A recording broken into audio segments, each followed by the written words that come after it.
Vraiment, l'objectif de tout ce qu'on fait ici, c'est que vous parveniez à la connaissance parfaite de Jésus-Christ.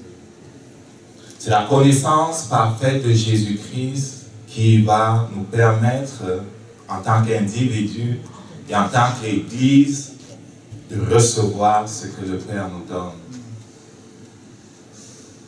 Est-ce que quelqu'un comprend ça? La connaissance parfaite de Jésus-Christ qui va te permettre de recevoir ce que Dieu donne. Ne sois pas découragé, continue de pousser pour mieux connaître ce Jésus-là, ce qu'il a fait.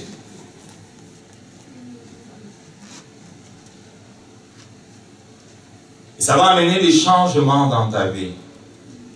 Dieu demande le changement. Dieu demande continuellement le changement. Parce qu'on est tombé de loin, on est parti de très loin. La chute d'Adam nous a amenés dans quelque chose de terrible, le règne de la mort. Et que tu sois chrétien ou pas, pour posséder quelque chose que tu n'as pas encore possédé ou que tu n'as pas encore, il y a comme un processus à travers lequel on doit passer pour devenir littéralement quelqu'un d'autre. On connaît tous le témoignage de ces personnes-là qui, du jour au lendemain, ont gagné $1 million, 2, 3, 4, 5 millions, et qui 5 ans plus tard étaient encore dans la rue à commander. Le fait d'avoir gagné des millions ne les avait pas transformés. Ça nous permet de comprendre que la richesse ou n'importe quoi, c'est plus quelque chose du dedans que du dehors. Et tout ce que Dieu donne, tu ne peux même pas le maintenir si tu n'as pas en dedans de toi ce qu'il faut pour le maintenir. C'est ça qui dit que lorsqu'on chasse de dedans de toi les démons qui t'oppressent, et que ceux-ci reviennent et te trouvent vide, tu ne maintiendras pas ta liberté. La liberté, comme tout ce que Dieu donne, est fonction du dedans, est fonction de ce que tu as à l'intérieur. Et donc, il est question pour nous, par le Saint-Esprit, de nous laisser, comme la parole de Dieu dit, être transformés. Et c'est continuel. C'est continuellement transformé pour devenir finalement ces personnes qui sont capables de manifester avec puissance le rêve que Dieu a rêvé lorsqu'il les a créés.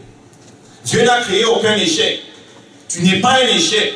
Tes expériences peut-être tendent à te faire conclure que tu es un échec.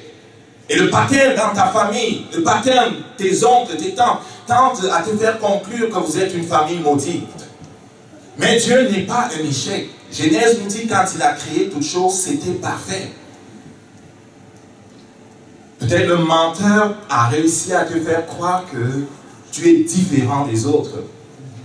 Différent dans le sens que les autres peuvent réussir, mais toi, ce ne sera jamais le succès. Ce ne sera jamais le rêve que Dieu dit. Ce ne sera jamais les promesses que Dieu annonce dans sa parole.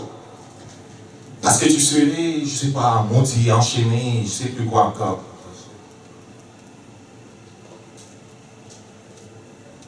Ne crois pas le menteur.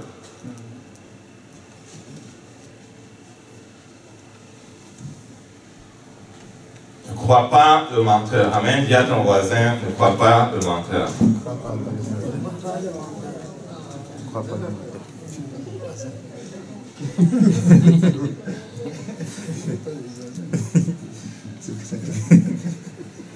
Donc Dieu t'appelle à devenir. Devenir. Cela appelle le changement. Cela signifie que tu dois changer. Dis à ton voisin, tu dois changer. Dieu t'appelle à changer. Celui que tu es aujourd'hui, dis-lui. Celui que tu es aujourd'hui ne peut pas recevoir ce que Dieu donne vraiment. Dieu t'appelle à changer. Celui que tu es aujourd'hui ne peut pas manifester encore ce que Dieu rêve de manifester en toi. Mais lorsqu'il t'aura changé en cet autre homme qu'il a rêvé, alors sa gloire paraîtra. Et les gens ne vont pas te reconnaître. Tes amis ne vont pas te reconnaître. Il se peut qu'ils commencent à te dire que tu as changé. Mais dis-leur que vous n'avez encore rien vu. Parce que Dieu m'appelle à un changement, il dit, de gloire en gloire. De gloire en gloire. C'est continuellement plus proche de Jésus, continuellement semblable à lui, continuellement en mouvement par le Saint-Esprit. Lorsqu'on parle de changement, on comprend tous que Dieu ne change pas. Amen.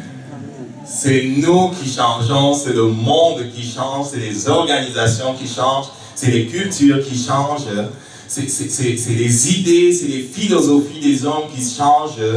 Dieu ne change pas. Amen. Et lorsqu'on parle de changement, on doit comprendre que la référence, justement, c'est notre Dieu. La référence, c'est notre Dieu. Ce n'est pas le monde, ce n'est pas les philosophes de ce monde, ce n'est pas Bouddha, ce n'est pas Confucius, ce n'est pas je ne sais qui, c'est notre Dieu. Il ne change pas. Il dit dans Malachie 3, verset 6, « Je suis l'Éternel, je ne change pas. » Il est Dieu. Amen. Je vais lui poser la question quand on va arriver là-bas. Assure-toi d'arriver simplement. Mais parce qu'il est parfait, parce qu'il est lumière, parce qu'il est déjà tout ce que le monde doit être, et la création qu'il a créée doit être, en fait, reflétant son être, reflétant sa gloire, il n'a pas à changer. Si Dieu change, ça va être une catastrophe cosmique, quoi. C'est lui qui maintient toutes choses à leur place. Est-ce que quelqu'un comprend ça? Dis merci Seigneur, parce que tu ne changes pas. Merci Seigneur, parce que tu ne changes pas. À cause de toi, les planètes restent à leur place. Chacune d'elles parcourt sa trajectoire sans jamais dévier. À cause de ta stabilité, les constellations sont à leur place. À cause de ta stabilité, la stabilité de ton trône, notre terre aussi est à sa place. Amen. À cause même de la stabilité de ton trône, dis-le lui. À cause de la stabilité de ton trône, ma vie change pour le meilleur. Ma vie change pour le meilleur. Dieu ne change pas, c'est nous qui avons à changer. Amen. Hébreux 13, verset 8. Je suis, Jésus-Christ est le même hier, aujourd'hui et éternellement. Et c'est une bonne chose, quoi. Amen. Cette stabilité est nécessaire.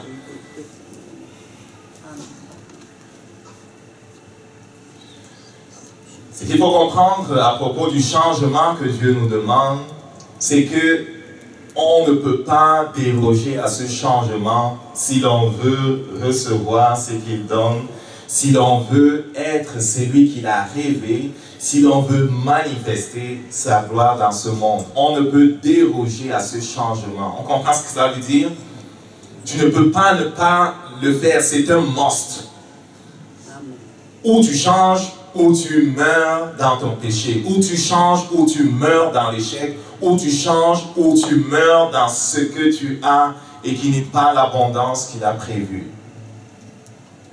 Lorsqu'on analyse la vie des gens, on se rend compte qu'il y a des particularités justement en termes de comment ils comprennent les voies de Dieu, quelle est leur position spirituelle, c'est-à-dire du point de vue de l'alignement avec ce que Dieu dit. On voit qu'il y a des particularités du point de vue des idées, de la vision qu'ils ont du monde, de la philosophie qu'ils ont du succès, de leur attitude même vis-à-vis de la vie, qui sont ce que, selon ma compréhension de toutes ces choses-là, ce que Jésus appelle le bon ou le mauvais trésor qui est en nous finalement. Et Jésus lie notre succès au trésor qui est en nous.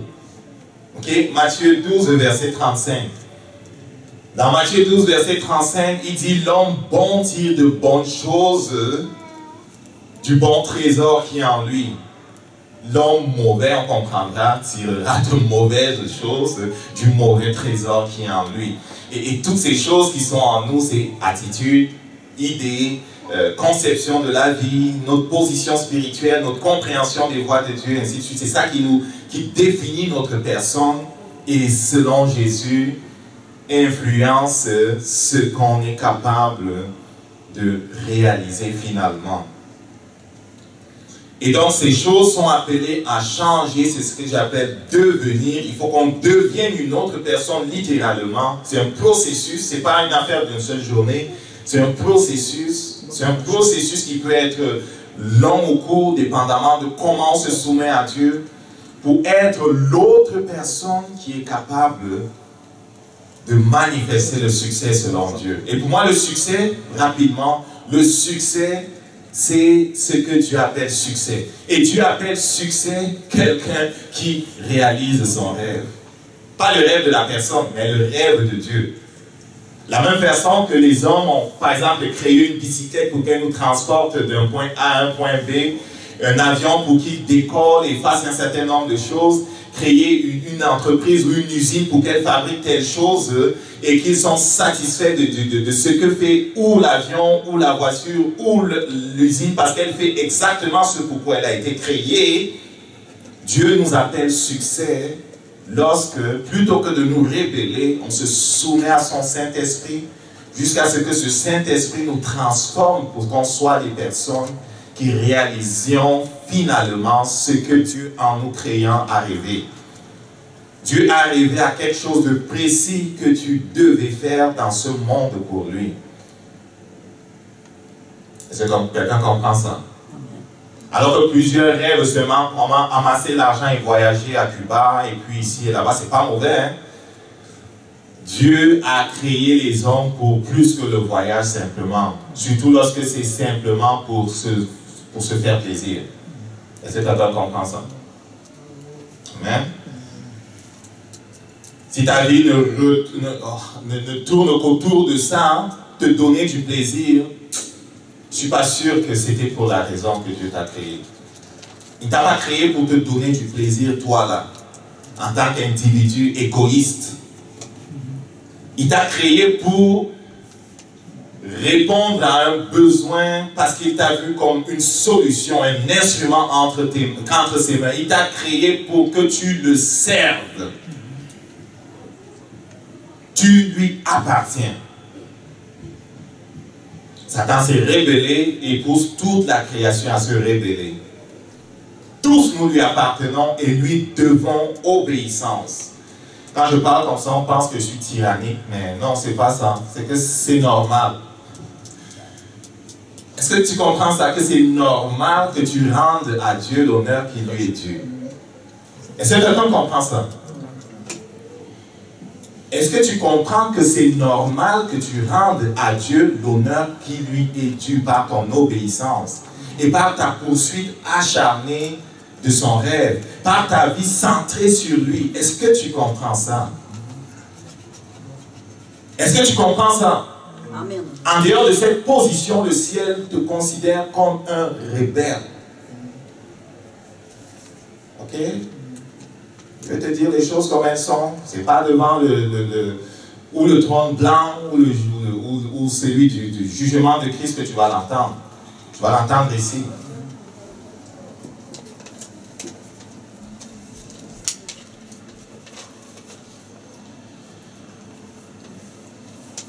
Israël après l'Égypte.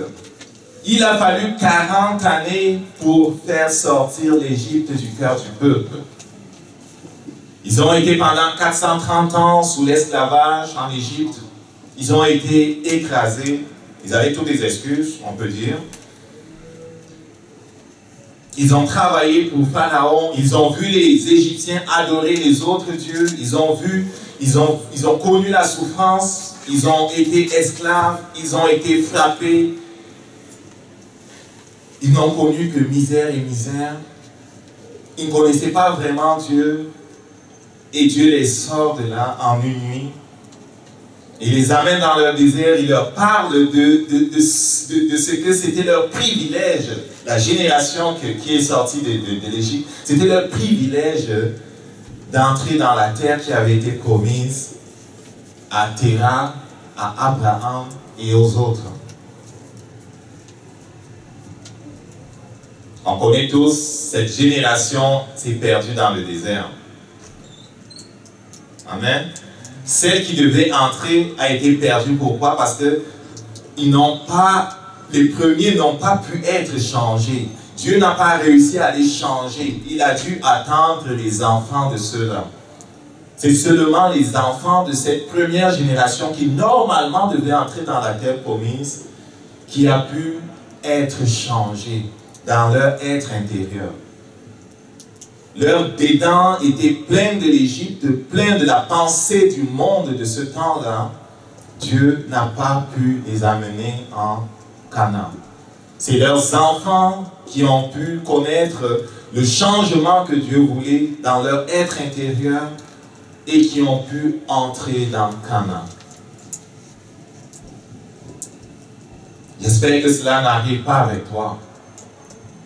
Amen. Dis-le, ça n'arrivera pas avec moi. Ça n'arrivera pas. Dieu ne va pas me sauter. Dieu ne va pas me sauter. Dieu ne va pas me sauter. Dieu ne va pas sauter. Est-ce que vous comprenez ce que je dis là? Catherine Kuhlman, c'est une femme que Dieu a puissamment utilisée. Elle connaissait les voies de Dieu. Elle connaissait le Saint-Esprit. Et Dieu faisait des choses extraordinaires avec elle. Pourtant, elle a dit qu'elle n'était pas le choix premier de Dieu. C'était le 4e choix de Dieu. Dieu a voulu faire une œuvre à travers 3 personnes avant elle. Ils ont tous dit non. Elle était la 4e personne à qui Dieu s'est adressé pour ce ministère. Et je vous ai dit souvent quand j'étais en Afrique, j'ai regardé comment les dirigeants de l'église fonctionnent là-bas. Je parle de toutes les églises, surtout les traditionnelles ou bien officielles. Le Père m'avait dit, ce que je n'ai pas pu faire avec cette génération en parlant des dirigeants, je vais pouvoir le faire avec les jeunes. Parce que les jeunes seront plus sensibles à ma voix. Ils vont se laisser changer, transformer.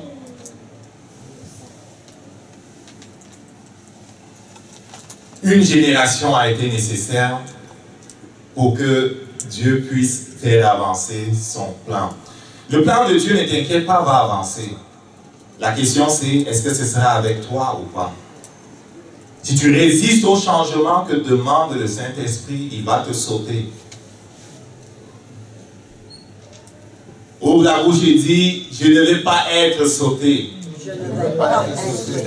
Je veux réaliser ce pourquoi Dieu m'a créé. Je veux réaliser ce pourquoi Dieu m'a Je ne vais pas résister au Saint-Esprit Je ne vais pas résister et au changement qu'il demande au changement dans mon attitude, dans mon cœur, dans ma philosophie, dans ma vie, dans ma conception du monde, dans ma compréhension de Jésus-Christ.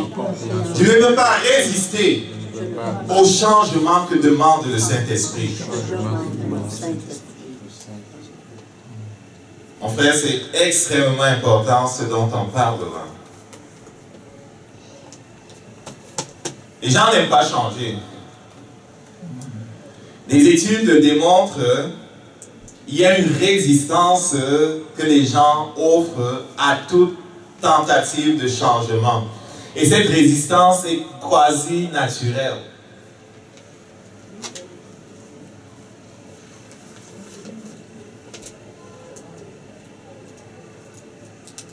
Pourtant, pas de succès sans changement. Et encore ici, je veux le dire, c'est du point de vue de Dieu. Chaque fois que je parle de succès, s'il te plaît, comprends-le du point de vue de Dieu. C'est pas, quand je parle du succès, je ne pense pas à comment les hommes le définissent. Je parle du succès du point de vue de Dieu. Tu es un succès si tu réalises le rêve de Dieu. Tu es un succès si tu as compris ce que Dieu dit de toi et si par la grâce du Saint-Esprit, au moment où tu quittes cette terre, tu peux dire comme Paul, j'ai combattu le bon combat, j'ai achevé la course, ce qui m'était donné de faire, je l'ai fait. Si tu peux dire comme Paul, lorsqu'il parlait aux anciens de l'église d'Éphèse, que je vous ai rien caché, je vous ai tout enseigné, tout le conseil de Dieu je vous ai donné. Je suis libre si un de vous se perd, ce ne sera pas par ma faute. J'ai fait tout ce que Dieu m'a demandé de faire. Tu es un succès si tu peux vraiment dire que j'ai fait le maximum pour centrer ma vie sur Dieu. Et je n'ai pas résisté au Saint-Esprit. Et Jésus-Christ a promis, quand il dit ça, comprends bien que Jésus-Christ a promis que quand on fait ça, c'est que les hommes vont te poursuivre. Amen. L'argent, Dieu n'a pas un problème avec l'argent. Les rues du ciel sont en or. Il n'est pas pauvre, si tu veux comprendre. Extrêmement riche. Et Jésus-Christ a dit, s'en va nous préparer une maison. On ne sera pas 5 dans une maison là-bas. Chacun aura son mansion. Est-ce que tu comprends ça? Il ne manque pas de place dans ce qu'il est en train de faire. Il y aura de la place pour tout le monde. Et des grosses demeures. Des belles demeures luxuriantes. Il n'a pas un problème avec ça. Et plusieurs des serviteurs de Dieu sur cette terre ont connu une richesse abondante. Et Salomon, personne n'a jamais égalé la richesse de Salomon. Il était extraordinairement riche. Dieu n'a pas un problème avec la richesse.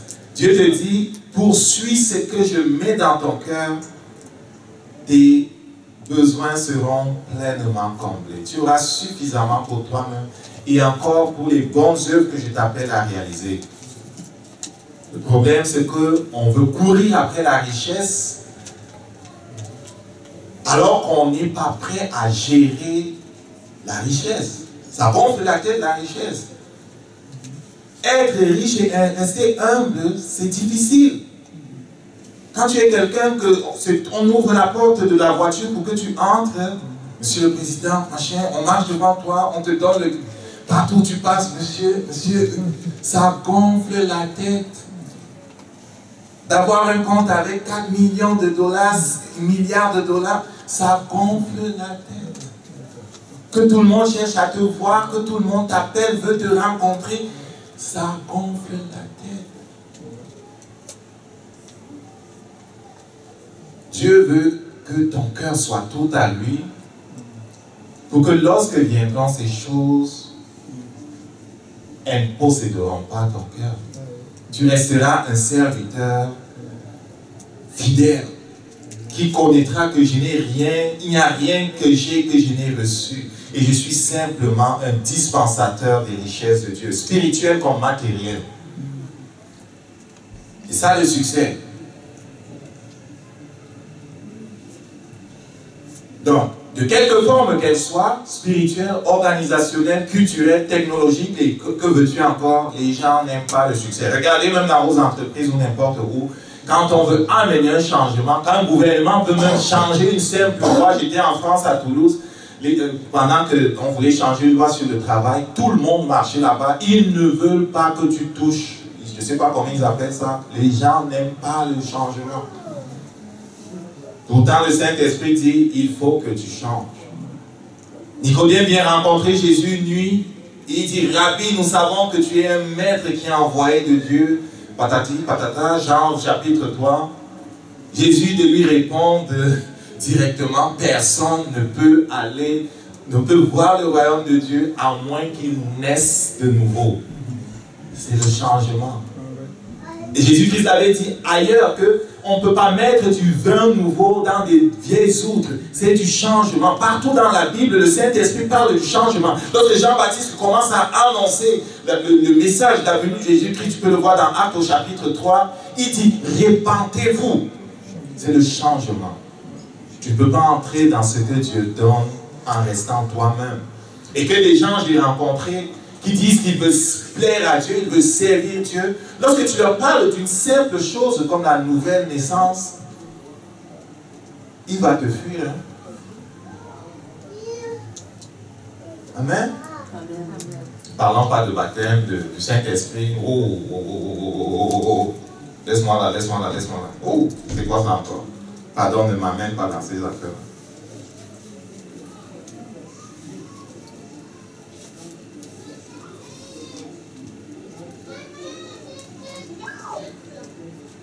L'immobilisme est extrêmement dangereux.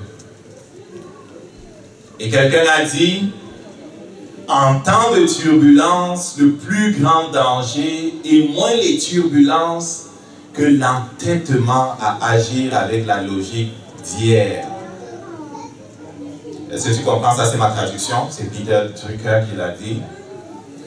The greatest danger in times of turbulence is not the turbulence.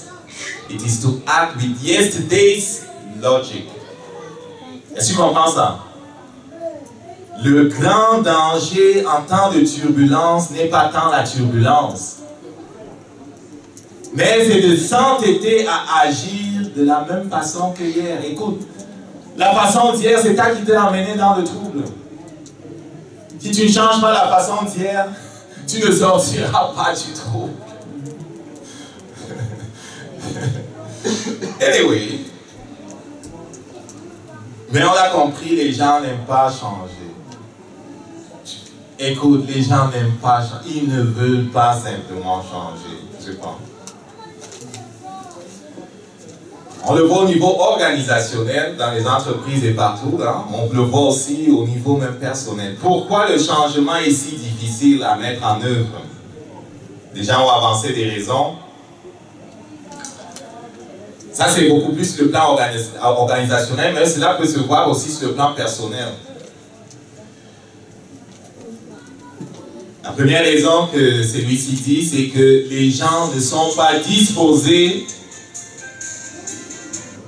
Les gens ne sont pas disposés à faire des changements personnels. On a vu le schéma que j'avais montré tantôt. Il était question de changer la pensée, les croyances, l'attitude, la philosophie de vie.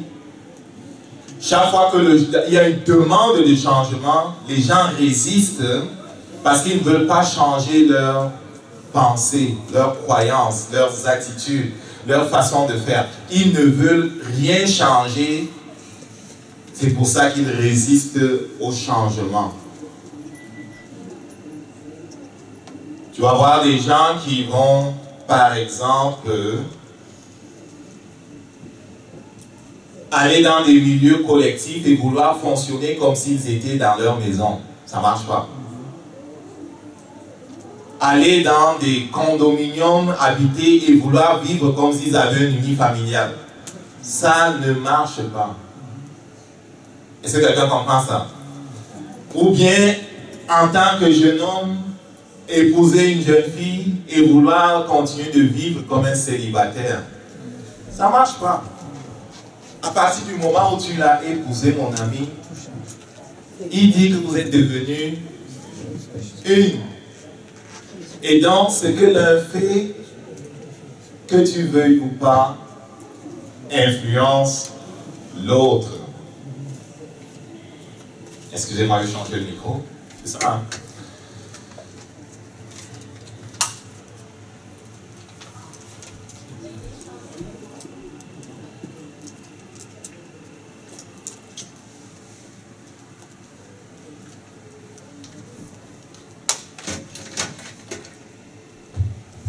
Donc, que tu veuilles ou pas, ce que tu fais va influencer l'autre. Le trouble vient quand on insiste à continuer de vivre comme un célibataire, alors que le contexte a changé maintenant. Donc, la raison numéro 1, c'est que les gens ne sont pas disposés à faire des changements personnels. La raison numéro 2, c'est que les gens ont de la peine à suivre les changements qui se passent autour d'eux. Tu es peut-être dans une entreprise, tu es peut-être, je ne sais pas, et puis il y a des changements qui se passent, il y a peut-être des changements culturels qui se passent. Un peu comme l'Église aujourd'hui se trouve dans le monde et que le monde est en continuel changement. Je me rappelle, il y a un temps, on regardait la télé là comme la voix du diable. Et certains prédicateurs enseignaient que si tu as la télé chez toi, tu vas aller en enfer, quoi. Je comprends un peu d'où est-ce qu'ils venaient avec ça, là.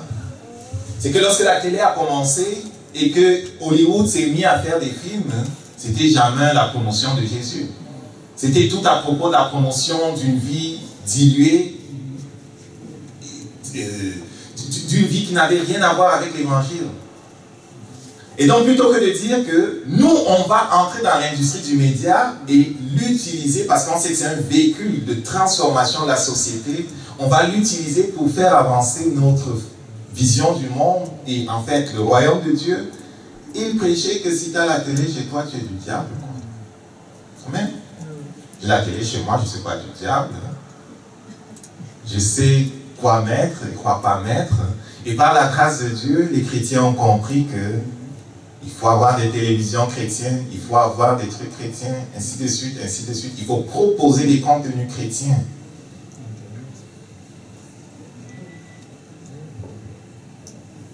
La même chose.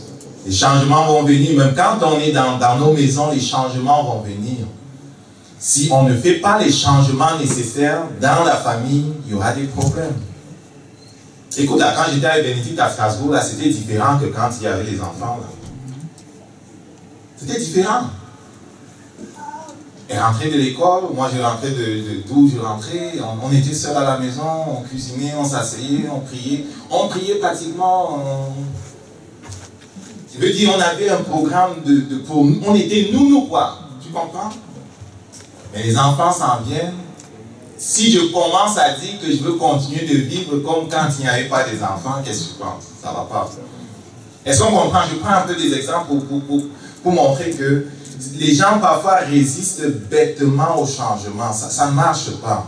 Quand le changement vient, plutôt que de résister, adapte-toi. Transforme-toi. Celui qui résiste au changement va être brisé. Je connais l'histoire de Henry Ford. On connaît tous Henry Ford. Il a révolutionné l'industrie aux États-Unis pour avoir, à travers l'entreprise qu'il a créée. Et la première voiture qu'il a créée, il rêvait de ne plus voir les gens se déplacer en charrette avec le cheval. Il rêvait de voir les gens se déplacer avec un gugus qui aurait des roues automobile qui se mouvrait comme par lui-même, quoi. Automobile. Pas le cheval qui va le tracter, là, c'est pas une voiture, il voulait automobile. Et il a créé un modèle qu'on appelle le modèle T. Et pendant 20 ans, Henry Ford n'a pas proposé à la population un autre modèle que son modèle T. Et l'histoire dit qu'un jour, ses ingénieurs lui ont fait la surprise, après avoir travaillé longtemps, de lui proposer un autre modèle. Il était furieux. Il a cassé cet autre modèle qu'il leur proposait. Il ne voulait pas changer. Entre-temps, les autres constructeurs automobiles sont entrés dans le marché aux États-Unis, proposaient d'autres modèles avec d'autres features. Et Ford, qui était celui qui avait une part de marché très importante aux États-Unis, a perdu des parts de marché importantes. Est-ce que tu comprends ça? Il ne voulait pas changer rien. Les seules idées bonnes étaient ses idées. En dehors de ses idées, toutes les autres idées sont mauvaises. Il y en a comme ça. C'est leur idée qui est la bonne, mais les autres idées ne sont pas bonnes. Et je crois qu'en anglais, on dit my way or the highway, c'est ça? Monique, c'est comment on dit ça? My way or the highway? Ma façon ou bien, ou tu l'as fait de ma façon ou tu prends l'autoroute, ok? C'est moi ici qui pense. Qui t'a dit de penser? Je pensais. Qui t'a dit de penser? Tu fais ce que je te dis, monsieur. C'est moi le boss ici. Je paye ton salaire. Je ne sais pas si vous avez des patrons comme ça, mais ça n'existe plus. Ils ont compris que ça ne marche pas. Ok. La raison numéro 3, c'est que les gens préfèrent le statu quo. Les gens préfèrent le statu quo. C'est l'histoire d'une église, ça se passe aux États-Unis, je pense. Une église qui était comme, je ne sais pas si c'est dans le sud, je ne sais pas, en tout cas, c'est une église qui qui avait été fondée par des Européens. Et il était arrivé à cause de l'immigration, beaucoup d'hispaniques dans la région. Donc les hispaniques s'étaient installés abondamment dans la région où cette église existait. Et l'église déclinait d'année en année, d'année en année. Ils sont allés voir donc quelqu'un pour faire comme une consultation pour demander qu'est-ce qu'ils vont faire parce que leur église ne cessait de décliner vu que le contexte comment dire ça? Social avait changé. Beaucoup d'immigrants hispaniques. Et le consultant leur dit, vous avez 3 options. Vous pouvez embaucher un pasteur hispanique avec l'intention de transférer la culture de votre église en la culture maintenant de ce que vous avez comme communauté aux alentours. L'option numéro 2, ben vous pouvez simplement confier vos bâtiments à une congrégation hispanique et comme vous mergez avec cette congrégation hispanique pour développer une église plus puissante. Ou bien, 3e option, vous restez vous-même et vous mourrez. Le conseil d'anciens, le pasteur qui était allé consulter celui-là, 2 semaines plus tard, il vient lui répondre avec beaucoup de peine que nous avons choisi de mourir. Est-ce que vous comprenez? Il y a des gens qui pensent comme ça. Ils voient bien les options qui s'offrent à eux, mais ils disent, je choisis de mourir plutôt que de changer. Il est dit du père d'Élisabeth Ier, Henri VIII, je pense, qu'il pensait ou avait écrit sur un médaillon en or qu'il portait autour de son cou, « Je préfère mourir plutôt que de changer ma façon de penser. » Il y a des gens qui pensent vraiment comme ça. Je préfère mourir. Quand on sortait, je me rappelle, pas quand on sortait, c'est comme si on ne sort plus. Je me rappelle, on était allé faire l'évangélisation du côté où on était, quand on allait, l'église était de l'autre côté, vers le métro Jean Talon. On allait rencontrer une madame. Elle m'avait dit, je suis catholique, je vais mourir catholique. Ça me fait penser à ça quand je lis du rire Henri VIII, qu'il portait un médaillon sur lequel était inscrit « Je préfère mourir plutôt que changer ma façon de penser ». Et à propos d'Élisabeth Ier, Francis Bacon, Sir Francis Bacon disait que Sa Majesté aime la paix. L'autre chose qu'elle aime, c'est ne pas changer. Amen. J'espère que toi, tu aimes changer, surtout lorsque l'incitation à changer vient du Saint-Esprit.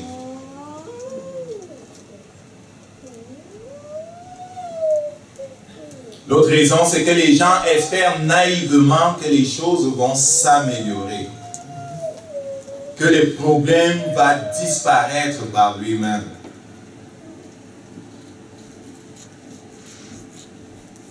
Peut-être au travail, tu te trouves dans un contexte qui est rendu difficile, il y a eu des changements, on a peut-être changé ton boss, on a peut-être changé ton superviseur, on a peut-être changé tes horaires, on a changé quelque chose. Plutôt que de changer, s'adapter, certains vont dire que je veux toffer en attendant que ça change. Ce n'est pas une bonne option parce que souvent ça ramène trop de stress.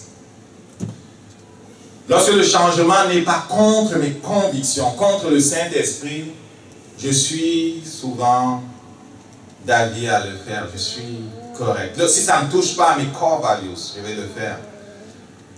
Ok? Je suis coopératif si tu veux savoir. Mais à partir du moment où ça touche à mes core values, oublie ça. Même le diable ne peut pas changer, me faire changer. Tu comprends? Je ne changerai pas lorsque ça touche à ce que veut le Saint-Esprit pour faire plaisir à un homme. Même pas Bénédicte. Ça peut te dire que oublie ça. Amen. Quand Jésus a dit à gauche, c'est à gauche. Amen. La raison numéro 5, c'est que les gens ne voient pas le besoin de changer. Les gens ne voient pas le besoin de changer. Je l'ai dit, et c'est à plusieurs reprises, tu parles avec des chrétiens, et tu te rends compte que pour eux, simplement la nouvelle naissance, c'est une découverte, quoi. Ils ne savaient même pas qu'il n'est pas né de nouveau. Ils faisaient des bonnes œuvres. C'est une découverte. Maintenant, est-ce que tu veux naître de nouveau? Non. C'est faux, quoi. Ça t'est arrivé? Ça m'arrive tout le temps. Tu parles avec quelqu'un, il se rend compte que le Saint-Esprit, c'est vraiment biblique, c'est une nouveauté. Et les autres choses, la présence de Dieu, marcher par l'Esprit, toutes ces choses. Maintenant, est-ce que tu veux ça? Non. Pourquoi ma grand-mère était ici, je vais rester ici. Non, on n'a pas besoin de ça. Il va te poser la question, est-ce que ça empêche d'aller au ciel? Non, ça n'empêche pas d'aller au ciel. Bon, ça va, je n'ai pas besoin. Je ne vais pas aller le changer.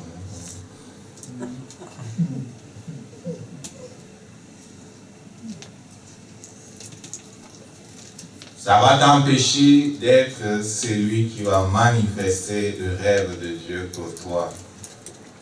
Est-ce que quelqu'un comprend ça? Vous savez, lorsque le Père, quand j'étais, je le redis toujours parce que ça va aider quelqu'un, quand j'étais un garçon de messe, je ne comprenais rien, je faisais ce que je sais faire, et puis j'ai grandi, j'aimais Dieu, et tranquillement, je voulais toujours faire plus.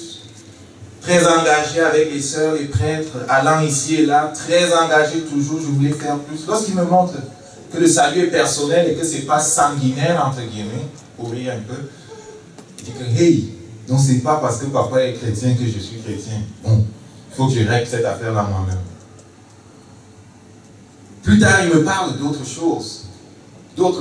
Et je comprends que ma destinée n'a pas à être liée à celle de mon Père. Je comprends que Dieu est mon Père. Je comprends que Dieu a un rêve pour moi. Je comprends que ma famille n'a pas spirituellement à voir les choses qui ont été dans ma famille côté paternel ou ma famille côté maternel continuer dans ce qu'on appelle chez nous Tchunda, ta descendance si tu veux. Ça n'a pas à continuer. Dieu veut qu'on crée quelque chose de nouveau à partir de moi. Je dis, waouh, c'est beau ça. Est-ce que quelqu'un comprend ça?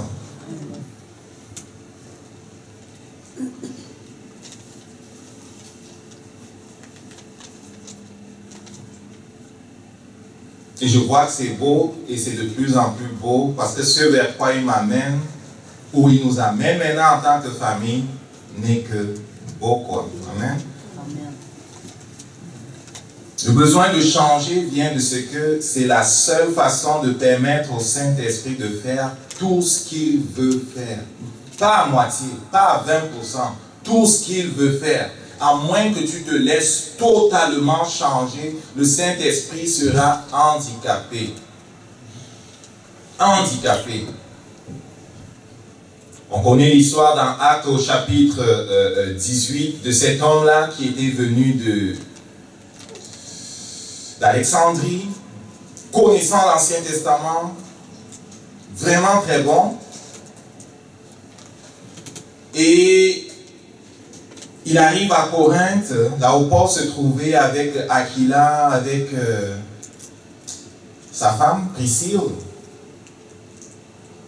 Et il était vraiment éloquent, quoi. Il était talentueux. Il avait la parole facile.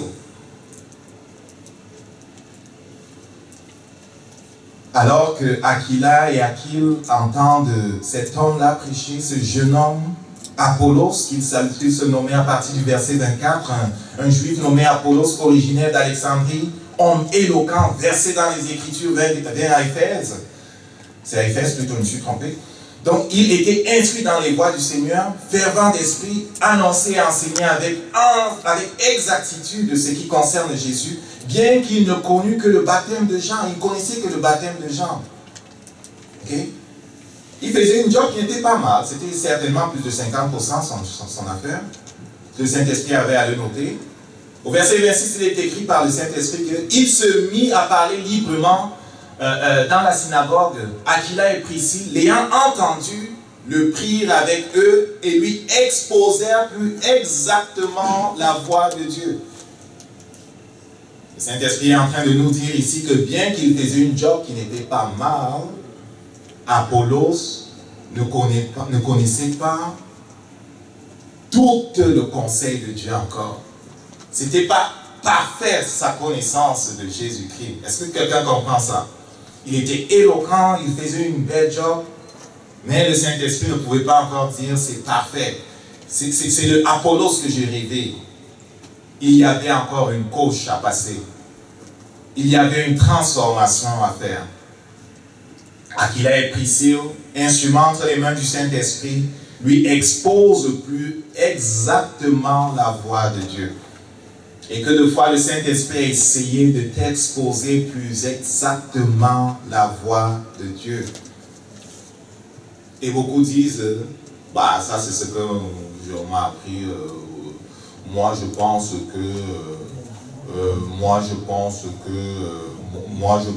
que, écoute là, tu penses que, et Dieu pense quoi?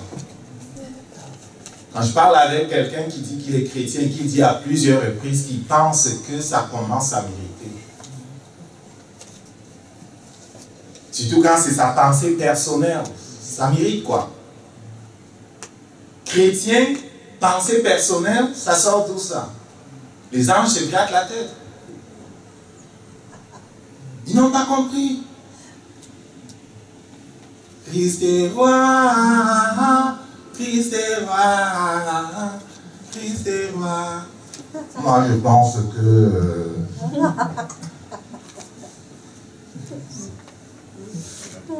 Et ça n'a rien à voir avec la parole de Dieu, quoi. Est-ce que tu me comprends? Donc, le Saint-Esprit essaie de t'exposer plus exactement les voies de Dieu. Change, dis à ton voisin, change. Laisse le Saint-Esprit te transformer. Le Saint-Esprit veut t'amener dans la gloire. Il t'appelle à la gloire et au règne. Laisse-le te changer. Laisse-le te changer. Reçois son enseignement. Reçois son enseignement. Détache-toi du passé et de tout ce qui n'est pas fondé sur sa parole. Ton salut, ton succès, le salut et le succès de plusieurs en dépendent. Tu ne sais pas ce que Dieu peut faire ou veut faire à travers toi. Tu seras confus si devant le trône de Dieu, il te dit à cause de toi, de ta rébellion, de nombreuses personnes ont été perdues. Si tu t'étais laissé transformer, si tu t'es laissé enseigner, voilà, telle nation aurait été touchée, tel pays aurait été transformé. À travers ton témoignage, j'aurais fait de cet homme un évangéliste qui aurait gagné des millions d'âmes et j'aurais mis ça sur ton compte. Est-ce que tu sais que tout ce que Dieu arrive à toucher à travers ta vie et l'œuvre que Dieu fait à travers eux, c'est mis sur ton compte? Est-ce que tu sais ça? Est-ce que tu sais ça? Que si tu te soumets au Saint-Esprit et qu'à travers toi, il arrive à faire un rénal banquet, tout ce que le rénal banquet l'a fait, c'est aussi mis sur ton compte. Est-ce que quelqu'un sait ça? Moi, j'en ai que le Saint-Esprit est passé par moi et qui sont en groupe. Je ne dis pas qu'il travaille pour moi. Jésus-Christ va simplement dire parce que tu ne t'es pas opposé à ce que j'ai voulu faire. Ce Timothée, ce Paul-là, ce qu'il a comme récompense, tu auras ta part. Dis, j'aurai ma part. Dieu va toucher des Timothées à travers moi. Il va toucher des pôles à travers moi. Dieu va élever des gens à travers moi. Il va élever des personnes comme Apollos à travers moi. Dieu va élever des nations puissantes à travers moi. Dieu va apporter des transformations à travers moi. Je ne résiste pas au Saint-Esprit. C'est ça. Apollos, donc, on lui expose plus exactement le message. Amen. Et Apollos, certainement, a pu, on le voit, comme il voulait passer en Achaïe, les frères l'encouragèrent, écrivirent aux disciples de bien vouloir le recevoir. Okay? On l'encourage d'aller en Achaïe, dans une autre province. Quand il fut arrivé, il rendit, par la grâce de Dieu, il se rendit très utile à ceux qui avaient cru. Au verset 28, qu'est-ce qui se passe? Il refutait vivement les Juifs en public, démontrant par les Écritures, de façon plus exacte, que Jésus-Christ est Seigneur. Que Jésus était le Christ. Amen. Tu as besoin d'arriver à ça.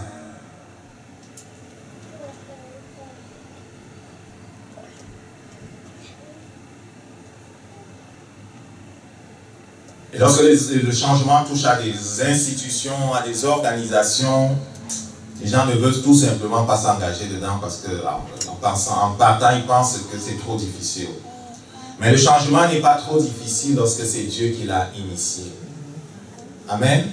C'est pour ça que pour toi, tu dois te rassurer que c'est Dieu qui initie le changement. Ce n'est pas ton idée, c'est l'idée de Dieu. Le changement n'est pas trop difficile lorsque Dieu l'a initié. Oui, c'est dur sur la chair. C'est sûr, c'est dur sur la chair. Je me rappelle les jours où, quand le Saint-Esprit, j'étais rendu au Nigeria, et je suis resté au Nigeria pendant quelques temps avec des adventistes, et ils ne sont pas parfaits dans leur enseignement, mais il y avait des choses qu'ils disaient, et ils donnaient des cours sur ce que j'avais reçu comme enseignement, quoi. Les fondations de ma vie. Est-ce que quelqu'un sait que nos croyances sont les fondations de notre vie? Les fondations de ma vie en tant que catholique qui priait pratiquement chaque jour pour les 200 000 personnes que je croyais étaient au purgatoire et qui passaient devant le tribunal de Dieu, pour moi qui faisais toutes sortes de choses. Quand ils par leur prédication et leur témoignage, ils assénaient des coups sur ces affaires-là et disaient que je ne peux pas supporter sur la Bible ce que je fais. Je me rappelle qu'il y a des jours, je pleurais, je disais, Dieu, pourquoi tu m'as fait naître dans une famille catholique? Ça aurait été simple de naître ailleurs. Pourquoi? Parce que je me voyais, il faut que je rentre à Garoua, responsable des jeunes, il faut que je parle aux prêtres, aux sœurs, et qu'ils leur disent que je me sens plus à l'aise ici, il faut que je parle à mes jeunes dont j'étais le responsable pour leur expliquer que, écoute, là, Dieu est en train de me dire de partir ailleurs. Partir ailleurs, responsable? Moi qui me moquais des autres, qui disaient que nous on a Pierre. Pierre c'est le remplaçant de Jésus. Et je sais, vous là même, c'est qui là, comment on l'appelle encore là, celui du 16e siècle là. La Réformation là. Luther là, il n'est même pas consacré, Luther là. La scène là, quand nous on fait l'Eucharistie là, Christ est là. Vous là, vous n'avez pas reçu le pouvoir de transformer, de faire que Christ là, il vienne dans l'Eucharistie là. Vous n'avez rien là. Nous on a le vicaire du Christ. C'est la bonne généalogie là. Écoute, souviens-toi, Abraham il avait 2 enfants, mais il y a une bonne généalogie. Nous on est du bon côté là. L'Église universelle. Je défendais ça avec force. Et maintenant, je devais rentrer dire que ce n'est plus ça. Je savais qu'il fallait que je sorte de là. Mais c'était dur sur la chair. Qu'est-ce qui me troublait le plus? Qu'est-ce qu'ils vont dire? Qu'est-ce qu'ils vont dire? Oh mon Dieu. Je m'ai rendu ça facile quand je rentrais à Gabon, on a fêté mon père à Douala. Ouf! Donc, je n'ai pas été toute une année à l'église.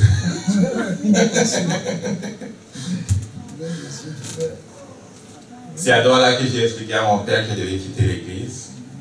Au bout de 2 jours, il m'a donné sa bénédiction. Je suis parti. Amen. Le Saint-Esprit veut faire de quoi avec toi? Et il y a des Apollos, des Timothée, il y a toutes sortes de personnes que Dieu veut toucher à travers ta vie finalement. Et si tu te soumets à lui, cela va être possible. Amen. On va se lever debout. Et vraiment, ce que le Saint-Esprit t'a montré comme changement à faire dans ton attitude, dans ta façon de t'approcher de sa parole en ce qui concerne ton approche vis-à-vis de la Bible, de la vie de prière, de comment tu traites ta famille, comment tu traites ceux qui sont autour de toi. Dieu t'appelle peut-être à faire des changements. Ne résiste pas. En ce qui concerne maintenant l'exactitude de sa parole, comme ça a été le cas pour Apollos, il se peut qu'il t'appelle à ne plus attendre que tout le monde change pour que la majorité étant de ce côté, tu n'aies plus honte d'être le seul à changer. Écoute ça, écoute ça. Oublie l'affaire des autres là. Moi, je suis content de voir des changements dans ma famille. Amen. Je parlais avec ma soeur encore l'autre jour, elle me dit que j'ai une fille d'un de mes frères qui est dans le ministère et que Dieu, depuis, lui parle du baptême par immersion. Elle veut se baptiser par immersion. Et son père, il est comme dans le ministère, mais des églises traditionnelles. J'en ai un autre jeune qui s'est fait baptiser par immersion. Les gens s'alarment au Cameroun. Je dis, ne vous alarmez pas. Dieu fait son œuvre. Amen. Et tous ces petits-enfants-là, ils font avec le Saint-Esprit ce que les parents ont refusé de faire. Ne t'ennuie pas. Si tu refuses de changer, Dieu va s'adresser à tes enfants. Ils vont changer. Tu seras confus devant le trône. Mais je ne veux pas que tu sois confus devant le trône. Dis après moi, je ne serai pas confus devant le trône.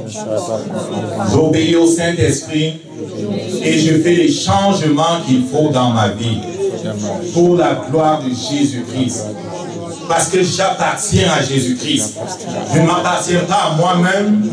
Et ce que pensent les hommes ne m'arrête pas. Par contre, ce que pense Jésus et le Saint-Esprit me pousse en avant.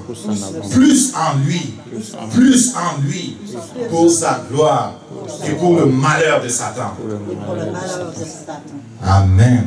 Père, nous te demandons grâce pour la vérité de ta parole. Nous la scellons dans nos cœurs par ton Saint-Esprit. Et disons que tu fais une œuvre merveilleuse dans nos vies. Nous accueillons les changements que tu fais dans nos vies, Père. Tu es notre Dieu, que ton nom soit sanctifié au nom de Jésus. Amen.